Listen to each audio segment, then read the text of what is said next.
एक दिन युधिष्ठिर ने अपने भाइयों से कहा, भाइयों, युद्ध की संभावना ही मिटा देने के उद्देश्य से मैं ये शपथ लेता हूँ कि आज से 13 बरस तक मैं अपने भाइयों या किसी और बंधु को बुरा भला नहीं कहूंगा।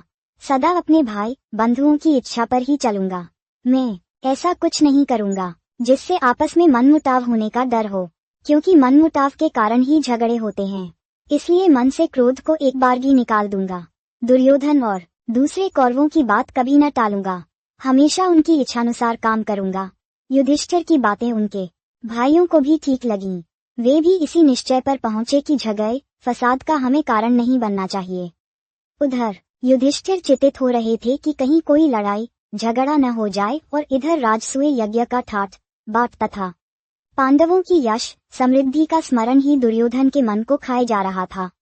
वह ईर्ष्या की जलन से बेचैन हो रहा था। दुर्योधन ने ये भी देखा कि कितने ही देशों के राजा पांडवों के परम मित्र बने हैं। इस सब के स्मरण मात्र से उसका दुख और भी असह्य हो उठा।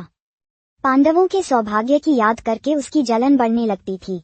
अपने महल के कोने में इसी भांति चिंतित और उदास भाव से वह एक रोज खड़ा हुआ था कि उसे ये भी पता न लगा कि उसकी बगल में उसका मामा शकुनी आ खड़ा हुआ है। बेटा, यूं चिंतित और उदास क्यों खड़े हो? कौन सा दुख तुमको सता रहा है? शकुनी ने पूछा। दुर्योधन लंबी सांस लेते हुए बोला, मामा, चारों भाइयों समेत युधिष्ठिर ठाट बाट से राज कर रहा है। ये सब इन आंखों से देखने पर भी मैं कैसे शोक न करूं? मेरा तो अब जीना ही व्यर्थ मालूम होता है। शकुनी दुर्योधन को सांत्वना देता हुआ बोला, बेटा दुर्योधन, इस तरह मन छोटा क्यों करते हो? आखिर पांडव तुम्हारे भाई ही तो है। उनके सौभाग्य पर तुम्हें जलन नहीं होनी चाहिए। न्यायपूर्वक जो राज्य उनको प्राप्त हुआ है उसी का तो उपभोग वे कर रहे हैं। पांडवों ने किसी का कुछ बिगाड़ा नहीं है। जिस पर उनका अधिकार था वही उन्हें मिला है। अपनी शक्ति से प्रयत्न करके यदि उन्होंने अपना राज्य तथा सत्ता बढ़ा ली है तो तुम जी छोटा क्यों करते हो? और फिर पांडवों की शक्ति और सौभाग्य से तुम्हारा बिगड़ता क्या है? तुम्हें कमी किस बात की है? द्रोणाचार्य, अश्वत्थामा तथा कर्ण जैसे महावीर तुम्हारे पक्ष में हैं। यही नहीं, बल्कि मैं, भीष्म, कृपाचार्य, जयद्रथ, सोमदत्त सब तुम्हारे साथ हैं। इन साथियों की सहायता से तुम सारे संसार पर विजय पा सकते हो। फिर दुख क्यों करते हो? उद्धरण चिन्ह। ये सुनकर दुर्योधन बोला, जब ऐसी बात है तो मामा जी, हम इंद्रप्रस्थ पर चढ़ाई ही क्यों न कर दें? शकुनी ने कहा, युद्ध की तो बात ही न करो, वह खतरनाक काम है। तुम पांडवों पर विजय पाना चाहते हो तो युद्ध के बजाय चतुराई से काम लो।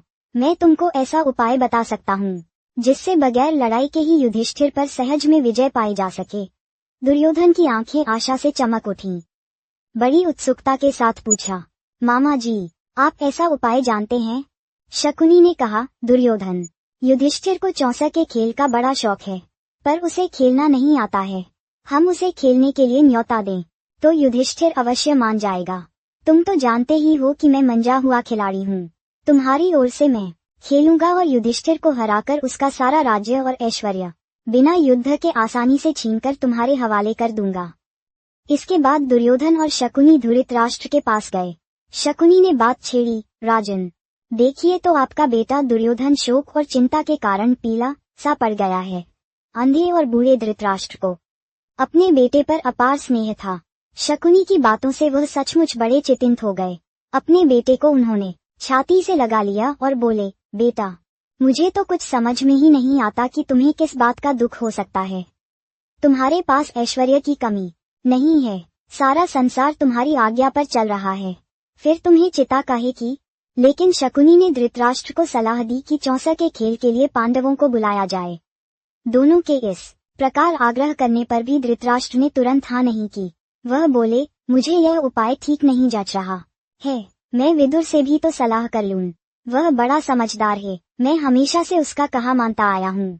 उससे सलाह कर लेने के बाद ही कुछ तय करना ठीक होगा। पर दुर्योधन को विदुर से सलाह करने की बात पसंद नहीं आई। धृतराष्ट्र बोले, जुए का खेल वैर विरोध की जड़ होता है। इसलिए बेटा, मेरी तो ये राय है कि तुम्हारा यह विचार ठीक नहीं है, इसे छोड़ दो। दुर्योधन अपने हठ पर दृढ़ रहता हुआ बोला, चौसा का खेल कोई हमने तो ईजाद किया नहीं है, ये तो हमारे पूर्वजों का ही चलाया हुआ है। दुर्योधन के इस तरह आग्रह करने पर आखिर धृतराष्ट्र ने घुटने टेक दिए।